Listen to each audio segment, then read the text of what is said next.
I have a big black community in Atlanta and in the surroundings, if you look at each and every one of the states that we are in charge of. And I have Hispanic community, growing Hispanic community in Atlanta.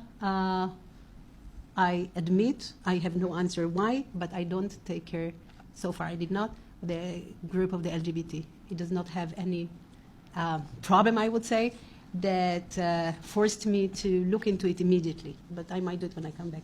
The major problem, or not problem, because in the South everything is quiet, more or less, and now that we got the Midwest, Missouri as well, the major community which causes us some problems is the black community. What we are doing, as Reuven asked me to focus on that, is basically it starts with engagement. We are not too big of a consulate, but we are very strong. Engagement means I had last week a dinner, sit-down dinner at my house for 40 people, which are considered the leadership of the black community.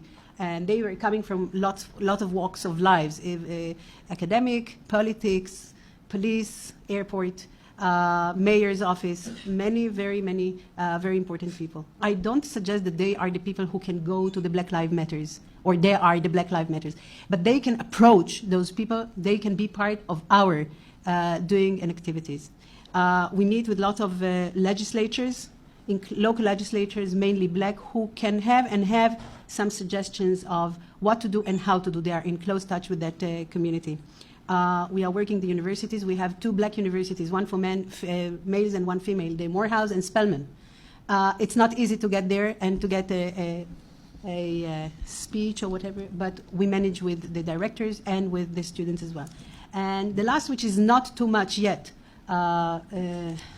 developed by me, is the whole question of black churches, which should be actually our basic perception of how to get to the lower levels. But at the reception, the head of the Ebenezer Church was sitting next to me in my dinner, and he was very active, and it was very impressive when all the people had noticed that he is with us. It's a lot of work, this part of the engagement, but it's doable. Atlanta is not too quiet because they had, if you noticed 2 days ago, they started protesting against, but quietly, not too loudly. Kasim Reed is very strong with them, and we'll see what's next. Thank you, Judy.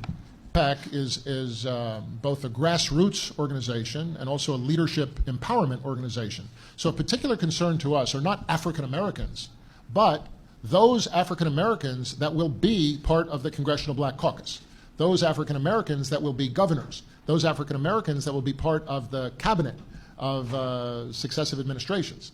And we have been rather successful in identifying young, emerging political leaders, sometimes when they're in their teens, sometimes when they're on college campuses, sometimes when they're just getting into state politics, and sometimes when they first emerge as congressional candidates.